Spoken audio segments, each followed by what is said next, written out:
Well, firstly, thank you again for coming along to take an interest in seeing what we're doing at REAP and the Live Group with data from the time we sort of set out to start really looking at a standard model and see whether or not we can find some insights and outcomes that we can measure.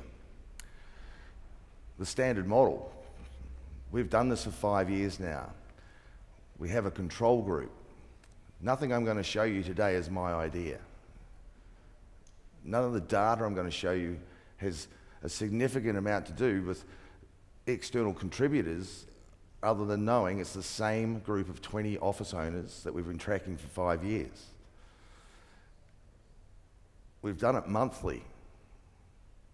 We've done it with non-financial data, the underlying drivers, by division. And whether or not people like to see x-rays of what things are, this is an x-ray of performance. The key drivers we might learn are not the ones we set out to think they were. And the reason we're making money or not making money may not be the reason we think it always was. So we're going to let the data tell the story. For those that saw it last year, this is a continuation. There's one thing I learned from an old surgeon. He said, data's like garbage. It's like if you collect garbage and you don't have any idea what you're going to do with it once you've got it, it just ends up being a big pile of stinky crap in front of your house. So data is not just something you should collect. You need to know what you're going to do with it. And in time, refine and increase what you think are sort of rabbit holes or channels that you can look at. And I've always led by that. So after 25 years of doing real estate, we're going to look at, well, unfortunately, September 20 is wrong. That's December 24. We're going to look at the business profiles and segment data. So here's the REAP 20 snapshot. The average business of our REAP 20 group turned over $2.76 million in sales gross commission income. The directors contributed $650,000 of gross commission income. The property management fees were $1.5 million, $238,000 in letting fees in a residential sense. PM other, which is the other interesting factor, is the residual incomes from other income streams were about not that far off. And we got a little bit of other income for directors. I just want to remind you, less than 5% of real estate agencies have that data on a P&L. Just that simple thing. Sales, clear income breakdown to the sales agents only, the property management agents, and the director's contribution. That is a bit of a furphy when a principal sells or not sells, but we have taken the decision where a business owner does not pay themselves as an agent, therefore they're showing high income, they have no cost of sale, we highlight that and put any salaries and PA support people against them. It's a very big part of our principle. Otherwise, we're not going to get divisional insights of bottom line. Down the bottom, operating profit. It's in red. We'll look at the charts and trends, but again, the gross profit from sales is not high enough from the agents to cover the overheads of the business they're operating out of. I'll say that again. I have a rule, only sales and PM divisions get given their share of rent.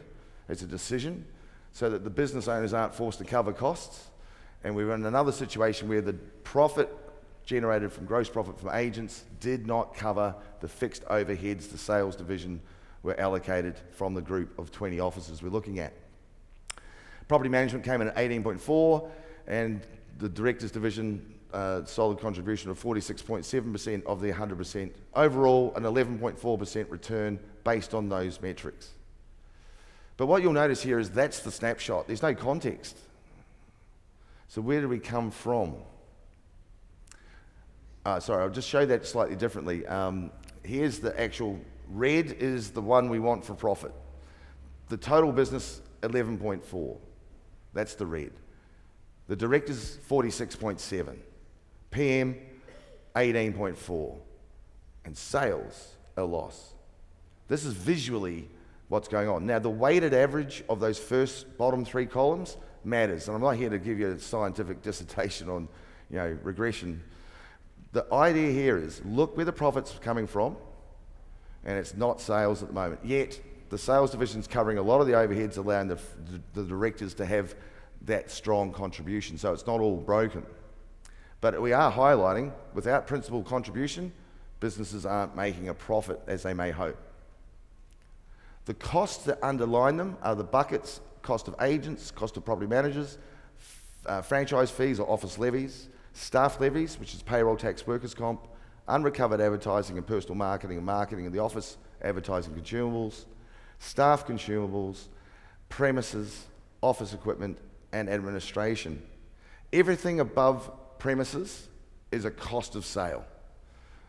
That's something for people to remember. I'm looking at them as a percentage of revenue, not a dollar amount, and anything from premises below to operating profit, they're fixed dollar amounts. So we've got rent, accounting fees, those types of costs.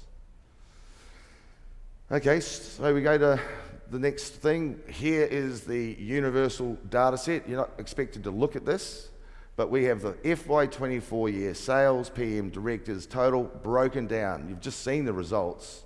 This is the numerical format of it, but there's the 23 comparable.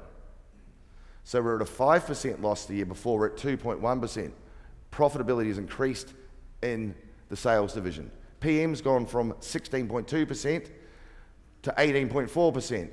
And again, we're not here to sort of say this is easy to read, but I'm going to get there. 16.2, 18.4, and we've got directors floating at 46.7, and they were at 44.1 last year. So all indicators improved. Why? We've got a couple of things. The non-financial drivers. The average number of agents who are productive in an office last year was 6.15. It dropped to 5.7. The total number of agents, so that's the total number of agents. The number of productive agents was exactly the same. This is interesting. It's what you remember, my terminology. A productive agent is someone who made a sale, generated commission. An agent is someone running around with a business card going, look at me, I'm a sales agent. But they don't transact. 40% of agents don't make a sale in a month. If you have 10 agents, only 6 will make a sale. That's a statistical fact. Big businesses, small businesses, 40% of agents don't make a sale.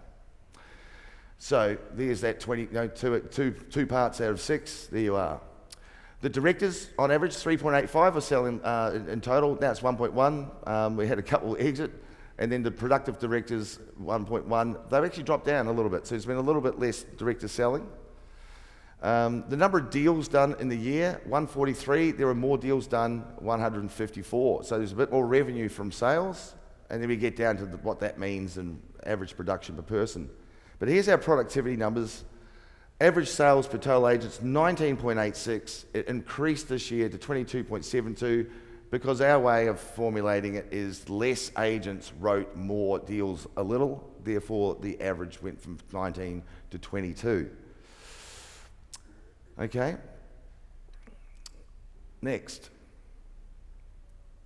This is a year-on-year comparison. Gross margin from sales agents, 20.6. Hello, we're at 21.4. And I want to remind you, REIT 20 is my Dow Jones index. It's not the whole market.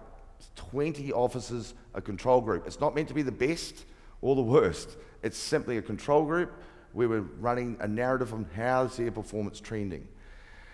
20.6, it's gone up to 21.4. Gross margin. Look at the detail, but it means we're paying out agents high percentages, unrecovered advertising, franchise fees, staff consumables.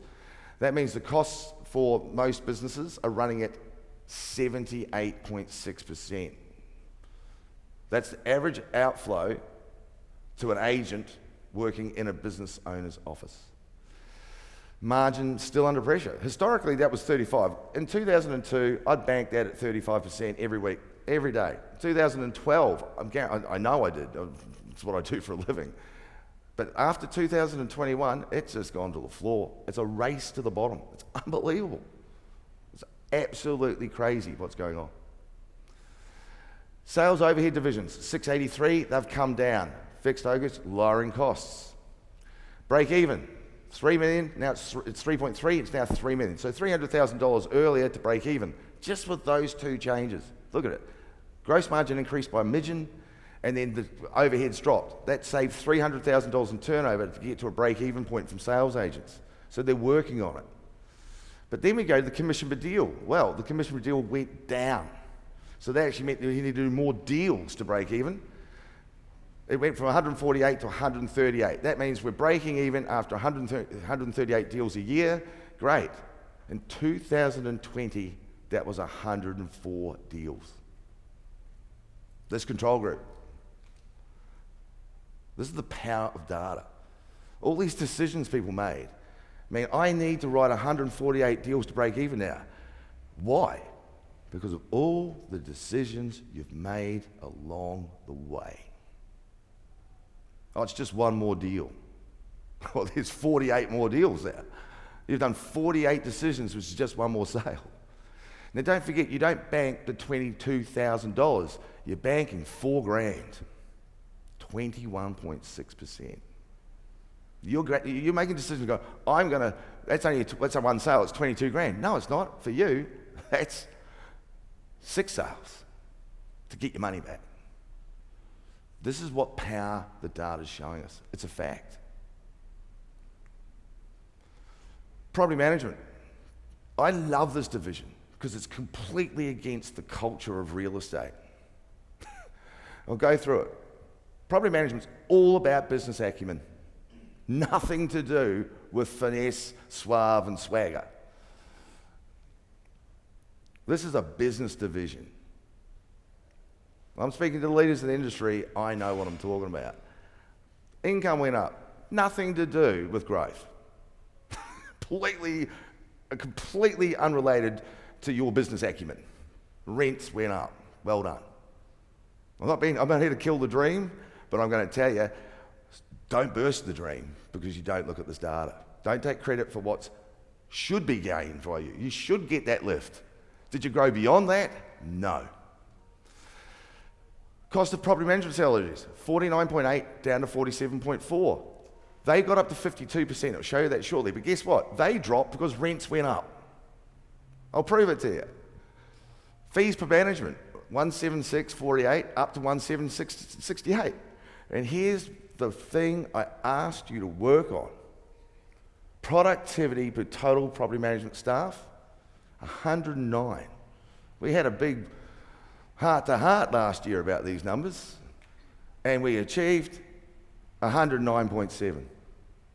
This is 20 unrelated, not communicating, fragmented owners. And for 4 years, the productivity of a effective total full-time staff is the same. And that is your whole profit challenge. Get that number to 130, and you're making money. Stay at 109, you're making 18%. But we can't crack the code. Regulation, we've got issues with the staff churn. We've got issues of people cashing in, and then you lose continuity. You've gone specialisation. Everyone thinks offshoring, and I know all about offshoring. Salary arbitrage gives you a lift. It doesn't mean you get a productivity gain unless you sack the headcount. And we haven't done that, because just when you get profitable, your team complain, they threaten to leave, pay rises, or more staff. And it brings it back to 109, which is unbelievable, and I do not know why that's the magic number. Finally, PM churn. It was a little less of a churn year. That's what our data says. I don't know that's fact. It's just my sample group. How do we feel about that? Now we're not going to burst the dream. I'm going to show you the dream. What have we learned is the theme. This is the theme. I've got to tell you, I really can tell you what's happening. I learned at university years ago in economics, econometrics, that you can predict an election plus or minus 3 standard deviation points with a sample of 30 human beings. That's an election. It's 30 million people. I'm tracking 9,000 real estate agencies who look after 10 million properties, and 5.2% of them sell a year. I only have to track 9,000. I've got 20 of them. I reckon it's a pretty good pulse. These businesses are transactional agent businesses. The industry has become completely transactionally focused in its investment mindset.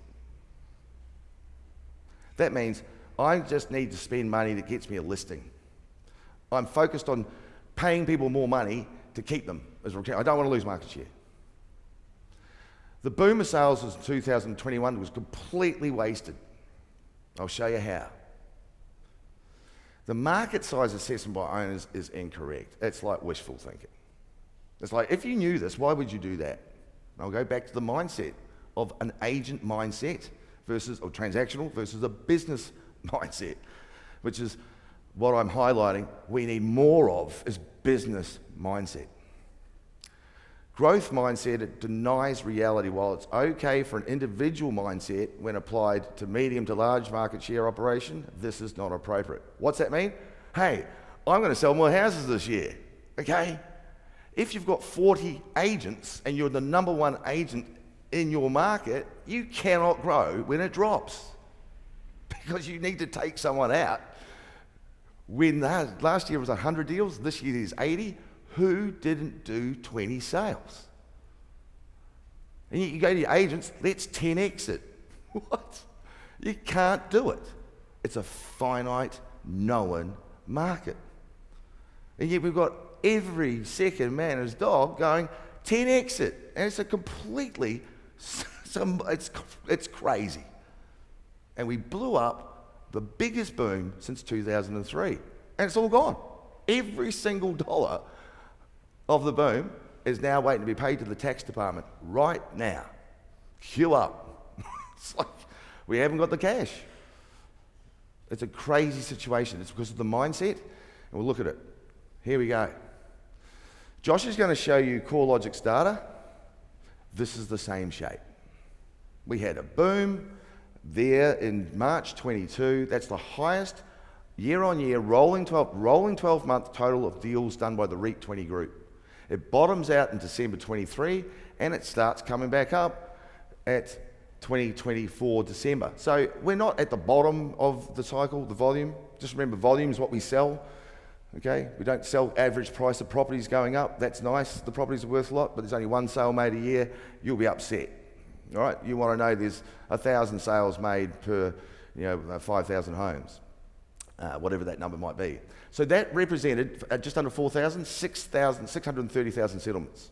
And then it dropped, and it's peaked up about 230, 240 or somewhere around that this year. Now, why is that important? Because look at our revenue. I think that's the same curve. That's director sales and agent sales. Perfect. The key driver to revenue is deals. Is that the bleeding obvious? Correct, it is. This is the profit curve. The directors look great. It's the same curve as revenue, but look at the agents. The agent division has not recovered profitability. It's like chicken. Business owners have just decided to play chicken to save and grow their market because it's boom time. Look at the boom, bang. Why did we go into loss? Because agent gross commission dropped from 30% in September 21, floored at 19, and we're hovering around 21%. Just remember, I've curated this data personally. This is carefully crafted monthly rolling 12-month data. It's never been done before. Done through REIT Dashboard. That is a fact. These are the same businesses. I've looked after some of these businesses for 20 years. I'm getting older. I used to be the young guy. Now I'm sort of the middle-aged guy. I can tell that from photos. But this trajectory was sudden and unexpected. The agency's been in real estate for 10 years, I know that. So why did the agency packages and McGrath's decision to sort of put out company-owned high packages affect the whole market that they needed to react and agents should get paid so much money? What? What's the point? And we showed you before, by lowering your margin, you increase your break-even point. So in theory, $1 million fixed overhead, and you're at 33% GP, gross margin. Your break-even is times 3 million. What the whole industry has done is go, I can't lose my turnover, I can't stop losing market share because that's going backwards. And so we keep them by paying them more. Great. Guess what you did? You made your GP 20%, same $1 million fixed overheads. It's now $2 million more to break even. $5 million to break even. Then you make money. That's not a business person's decision making. That's an ego. That is, I can't lose listings mindset. And I'm not even talking about 1.6 down at 1.1. The lowest number I heard last year, somewhere around 0.8. You know, that's where we're at, 0.8. That stuff hurts because you don't need to give that away. Mind you, the whole of Australia is sort of saying we all get to charge too much. When you see this data, it's stark. Look at the directors, sailing along, bit of a hit, fluffing around, nothing changing here. But there's the fixed overhead investment. Not only did you cut your GP, you spent record levels. I believe that's a year and a half or 15 months after the boom. I just want to go back to that. Just look at the craziness of that decision making. Yep, we're losing sales and we double down on rent, on whatever. It's just like, who's making these decisions? I can prove to you the market's done it. And you go double down. Why? Because everyone thought the boom was here to last. Everyone thought 2021 wasn't a cracker year, it was normal. Anyway, yeah, mate, load up now. Put on. Didn't pop up there. The figure I don't have there, which I'll have to pull up, was sales agent PAs. I think I've missed the slide. Sales agent PAs started at 58, and the same number of agents, 100 PAs at the same time as that spike in fixed overheads. So what was happening now is the agents are making the decisions on when to employ capacity. And so when they were cashed up, they said, let's go again. So they loaded up, put all the staff on, and they did less deals. The number's now down to 68. It went wham, wham. It's the same chart as that. The investment of agent mindset is the good times are here to come. Load up after it's done. And then, oh, it's all wasted. Now panic. Cut, cut, cut, cut, cut, cut. And we've got the banks here today, and we were saying this is not necessarily the pattern of sound business management. The thing we love about the ambitious business owner is they're out there to win and take risks and do things that most people don't. I love that. But we don't need to be not facing reality, which is, why would you invest if the market's going down? And so this is what we must learn. As a business, you can't grow easily if the market's dropping double digits. It's not easy. You know, market was 100, now it's 85. And you go, I'm going to do 40 last year, I'm going to do 60 this year. That's tough. I do know that half the deals you do are in your core market, the other half are outside your core market. That's a reality too. But that's good for the goose, it's good for the gander. It means half the people selling in your market may not be local agents. How do we feel about that type of insight? This meant we doubled down. A year and a half, the growth didn't come, it dropped, and then we've just been cutting costs. That's the waste.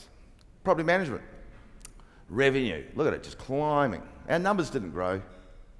And then the property management, it's very subtle, it's not the greatest graph. The numbers peaked here, June 23, it's when everyone got paid, all of a sudden it was 120,000 in Sydney to have a 24-year-old property manager. Because they needed to be paid that much money to stay. That peaked here, and the percentage, the dollars dropped. So we've got to peak salaries, and the revenue's going up due to increased rentals, not necessarily productivity, because there's the increase in the value of a rental in our group of 20. Just remember, I'm not saying this is the national average, this is the control group. So the control group's enjoyed higher average rents. Great, I've got the same number of managements, more rent per management, it's gone up. So getting the rent rises helped. But there's the productivity. 113, down 109, 116, down 106, 110, 108, 111. This is incredible. We need that number to be profitable because the base salary now for people is stayed the same. So in theory, you've got 1,000 managements, you've got whatever, 11 people or so, 9 people working. If you got that number from 109, which is 9 for a million, 1,000 managements, if you got that number to 1,300, you'd have the same salary and all this extra revenue. Isn't that the goal of business? I call that, da-da. We're not doing it. We keep pulling ourselves back because we can't get the productivity gains from the investment in digitisation. It makes us cottage. I've got to do it my way. Chocolates on pillows. You know what? Really? Okay. We'll work out how the chocolates on pillows work, but we've got to get the underlying efficiency gains. What's the technology delivering? It's there to deliver it. I've got Flickr over, I've got CoreLogic, I've got digital companies here. Their whole goal is productivity gains. You can do this with less people. We aren't delivering that. It's failure to utilise the capacity, underutilisation of capacity. It's cold facts. So here's the actionable solutions. I've got 2 guys, Rob Biasetto and Warren Campion. I've been in business with these guys for 20 years. Doesn't mean we always get it right by the look of it. 2 case studies of transformation and not selling a house to do it. When you see the result, it's unbelievable. And it's almost like one of those things made on a TV show for midday viewing for people that are bored or unemployed. The thing is, the TV shows sometimes the outcomes happen, and it's not about, it's an accident. Business is not an accident. A market doubling, that's an accident. You don't have a lot to say. But getting your business right, I call it the importance of a tomorrow guy or gal.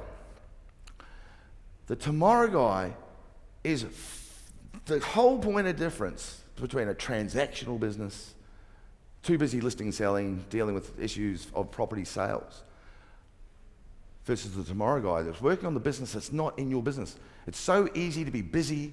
The numbers say we've got numbers where the market is tipping along and yet the business is not making money. They've made no discernible change. They're doing all the transactions. You go, what is this? St. Vincent's de Paul. You know, really there's no interest in changing the profit. It's like you aren't interested in profit. I question whether people really do want to know how to make money. Because the mindset is, if I double my turnover, that will solve the problems. My evidence, if you double your turnover, you'll double your problem. It's changed now. Don't compound the problem by being bigger. Your business model's broken. And real estate sales, it's a race to the bottom. And I actually do have the answers personally to that, so it's all welcome to hear how that works. Market size is not infinite. Please say that to yourselves. It's a finite market. Focus on being profitable in a flat market. If you're always waiting for the 3-yield harvest to make money in farming, try to make money when it's 1 harvest. You're sticky. If you only make money when there's 3 harvests in a year, hey, everyone makes money in good times. Does your business make money because of your management or in spite of it? Data's clear. Hard conversations make agents money. You think of the hard conversations you have to have in agency and in property management. If you don't have them, nothing changes. How many hard conversations are needed to turn this wheel around? Rob and Warren are going to talk about hard conversations to turn it around. You're a hard conversation away from being better. And you don't have to guess. Work on the right area to change, not everything. It's not vanilla. Everyone's problems seem to be slightly different.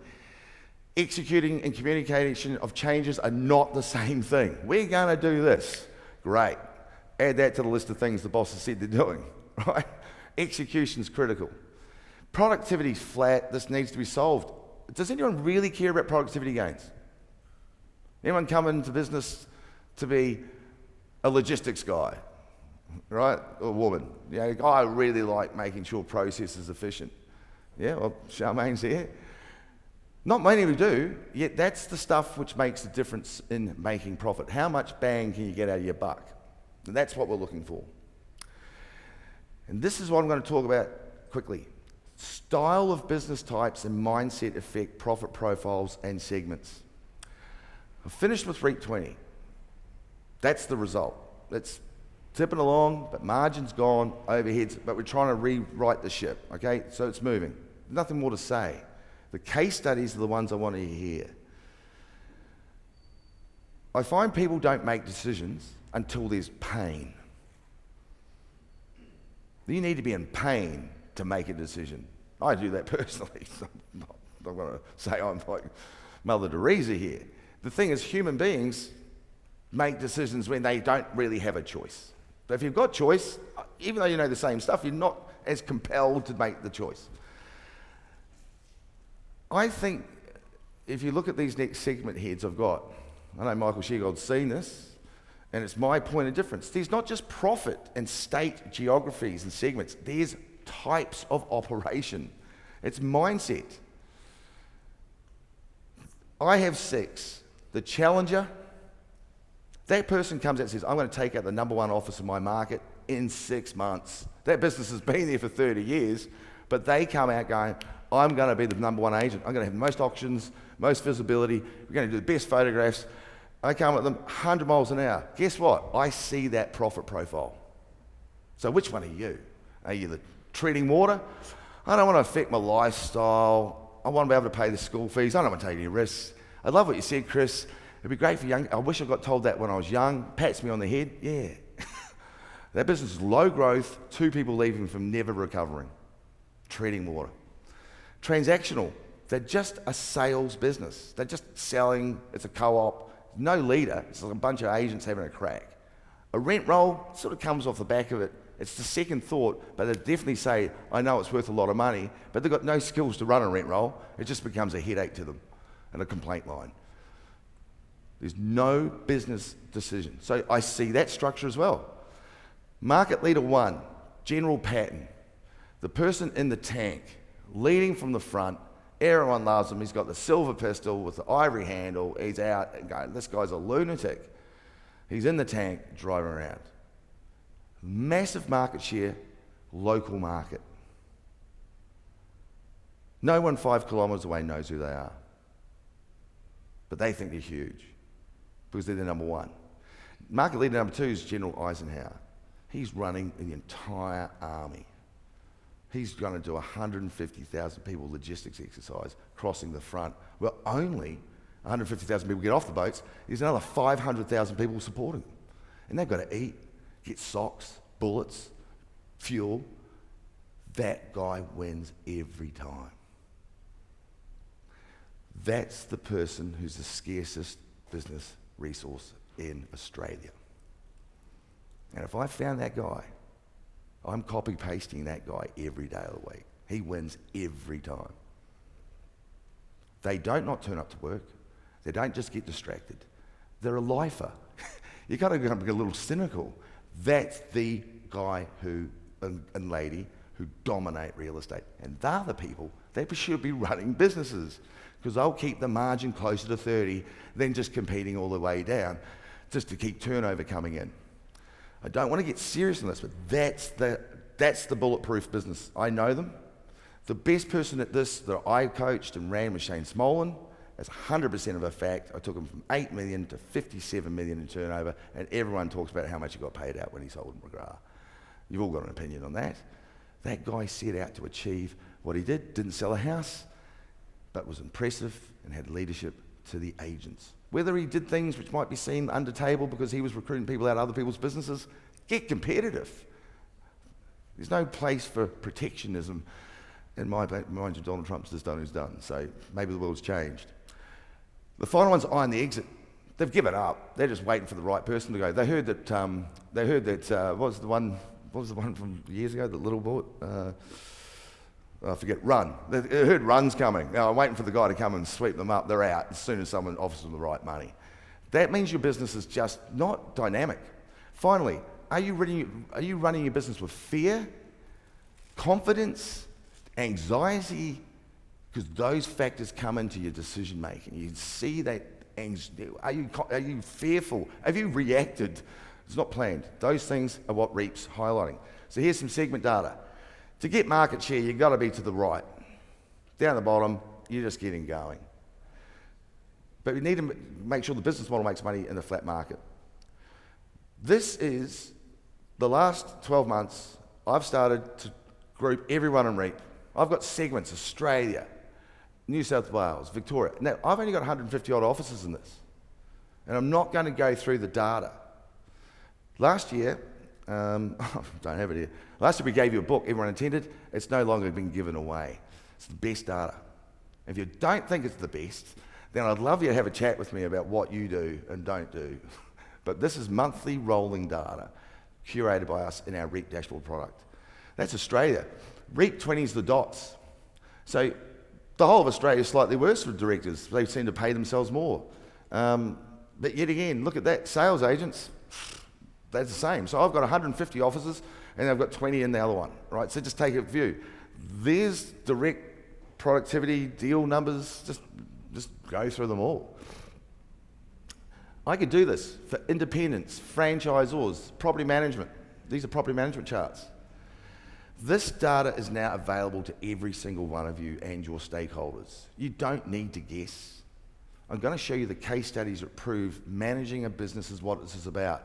But I really want to drive through this data. I can see the cameras rolling. Yep. If I see these some in presentations, I'll be slightly disappointed.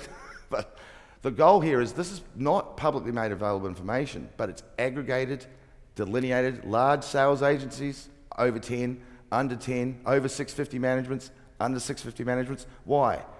Because in the next 12 months, I'm very excited to think we're going to scale the pants off this and do some smart partnerships. But this is what I want you to hear. Data is nothing. But I'm going to make the whole industry transform their market share, if you want to profit share. That's what we do. Market share is effort.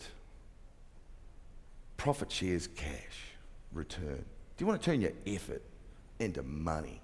Because right now you're just making effort and you're getting no money. That's worth a lot, but you have to sell it to eat it. You're borrowing money to liquidate, to get that capital gain. I think the biggest underestimated resource in business is flow. No one cares about flow. Do you care about dividends? Do you care about cash flow? It's all about Bitcoin, capital. Why is everything capital? Flow is fundamental to sustainable businesses. My business group says we will help you transform your market share to profit share. And anyone who wants to come with me on that journey, I'm all ears. And we're going to give you 2 case studies. We use my Mercer model and the REAP dashboard tool to do it. We've got a bit of Q&A. Someone's going to tell me we've run over time, but we've got a chance for people to ask questions and maybe just tinker. I really do want people to see that's REAP 20 is not the top 10%. It's just a group that we've controlled and shows trends. And the segment data is only going to get better with more and more let's call it scale and depth, but they still reflect a very accurate information set. But that's it for me. I hope you've enjoyed that. Questions, feel free to throw them around. A couple of roaming mics if anyone's got any questions. I've got one, Chris. Yep. So if I'm a business owner, I want to be all over my market share, yeah, especially when I'm looking to grow. Yep. And I'm also want to know that divisional sales P&L profit to know that I'm not masking that profit, right? Yeah. Yeah. I really want to know that number because my experience with coaching agencies is we can change what we focus on, and sometimes we're looking at a whole lot of stuff and we're deciding what we're going to focus on. So we need the tools to go, we want to hit that, and make the change. So that was the question I had. I do want to highlight to everyone, the data shows that we've got an industry making decisions. I also wanted to highlight segments. If you're at startup phase, everything's growth. You can't sort of consolidate. So you go through the cycle of growth and consolidation. It's a cycle. And these sort of decisions you're making through growth and consolidation. There's also a decision for banks here that you're going to make a person go from being a type 1 business or a transactional business to a market leader 2 business. That transformation is, you're off the tools, you're not selling 1.2 million anymore, you've got to find growth and then run a team that gets you that recovered GP. there are different times you're transforming your business model that require investment too. And so showing people the profile and decisions about how to make those changes and not go back on the tools is what today's case studies are. So really it's about saying, please, the data, we're going to be talking about how we're going to disseminate the data. I'll be contacting everyone that attended, say, here's the data pack, should you want to have it, and we'll show you the terms and conditions of that. But yeah, for mine, that's it today. I hope you found that useful. Again, none of that was my actual data, it's just my showing what's going on, the questions it raised for me. So thank you very much, and I'll pass it back to Mike. Thank you very much, Chris. Give Chris a round of applause.